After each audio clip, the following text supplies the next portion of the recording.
राधे राधे, जय श्री कृष्ण, जय माता की। तो आज हम सुनाने जा रहे हैं आपको बसंत पंचमी और माँ सरस्वती के पीले चावल की कहानी। बहुत समय पहले की बात है, जब धरती पर ऋतुएं नई नई जन्म ले रही थी और बसंत को अभी अभी ऋतुराज कहा जाने लगा था। पेड़ों पर पीली कोपलें मुस्कुराने लगी थीं, सरसों के खेत सुनहरी चादर ओढ़ चुके थे और हवा में एक मीठी सी खुशबू घुली रहती थी। इसी शुभ दिन को देवताओं ने नाम दिया बसंत पंचमी। यह दिन माँ सरस्वती को अत्यंत प्रिय था। विद्या, बुद्धि, संगीत और वाणी की देवी माँ सरस्वती आज विशेष आनंद में थी। उन्होंने श्वेत वस्त्रों के साथ पीले पुष्पों का हार धारण किया और वीणा को एक ओर रखकर मंद मंद मुस्काई। आज बसंत का उत्सव है, माँ ने स्वयं कहा। आज केवल विद्या ही नहीं, प्रेम और एकता भी बांटी जाएगी। माँ सरस्वती का संकल्प। माँ ने सोचा, आज मैं स्वयं सभी देवताओं के लिए अन्न बनाऊंगी। उन्होंने स्वर्गलोक में पहली बार रसोई में प्रवेश किया।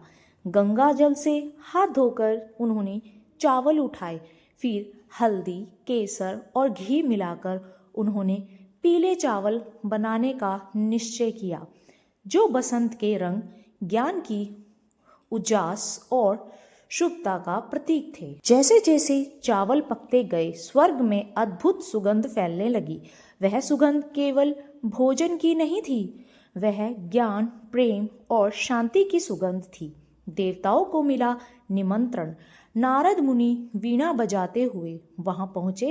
उन्होंने सुगंध सूंघते ही कहा, माँ, आज तो स्वर्ग में भूख भी संगीत सुन रही है। माँ सरस्वती मुस्कुराई, नारद, सभी देवताओं को आमंत्रण दे दो। आज कोई बड़ा छोटा नहीं, सब एक साथ भोजन करेंगे। नारद मुनि पल भर में ही कैलाश, वैकुंठ, ब्रह्मलोक और इंद्रलोक पहुंच गए। देवताओं का आगमन। सबसे पहले भगवान गणेश आए। उन्होंने सूंड हिलाते हुए कहा, माँ, आपके हाथों का बना भोजन तो विघ्न भी दूर कर देता है। फिर भगवान शिव आए।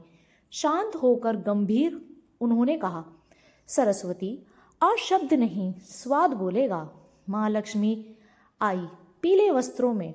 बहन, आज समृद्धि केवल धन की नहीं, संस्कारों की होगी। भगवान विष्णु मुस्कुराते हुए बोले, आज पालन केवल सृष्टि का नहीं, संबंधों का भी होगा। इंद्र, वरुण, अग्नि, सूर्य, चंद्र, अश्विनी कुमार सभी देवता पधारे।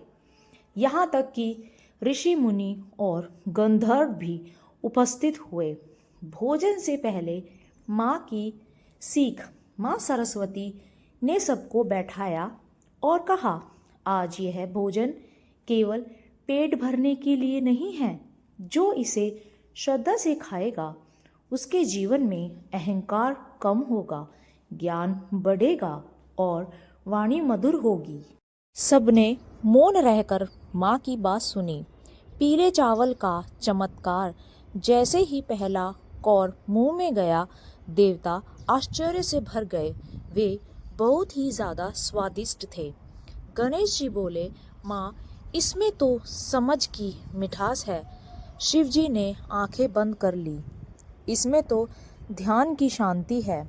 लक्ष्मी जी बोली, इसमें तो संतोष छिपा है। नारद मुनि ने कहा, माँ, अब मेरी वीणा और भी मधुर बजेगी। हर देवता को लगा जैसे उसका मन हल्का हो गया हो।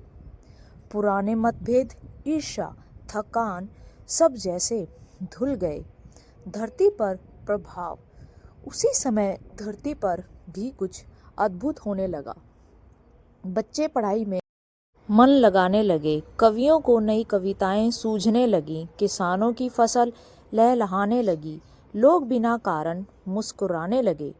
यह सब माँ सरस्वती के पीले चावल का आशीर्वाद था, माँ सरस्वती का वरदान। भोजन के बाद माँ सरस्वती ने कहा, आज से जो भी मनुष्य बसंत पंचमी पर साफ मन से पीले चावल बनाएगा और ज्ञान का सम्मान करेगा, उसके जीवन में अज्ञान का अंधकार नहीं टिकेगा और वे जीवन में सफल रहेगा। देवताओं ने एक स्वर में कहा, जय माँ सरस्वती। कहानी का अंत नहीं, शुरुआत।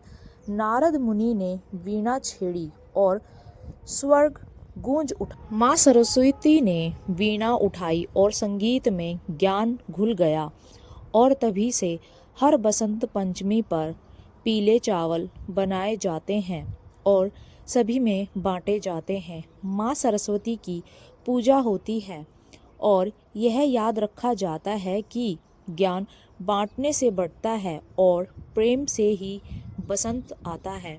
तो यह थी हमारी आज की बसंत पंचमी की एक नई कहानी। अगर वीडियो थोड़ी सी भी अच्छी लगी हो तो चैनल को सब्सक्राइब, वीडियो को लाइक शेयर ज़रूर करें। मिलते हैं अगली वीडियो में, तब तक के लिए राधे राधे, जय श्री कृष्णा, जय माता की।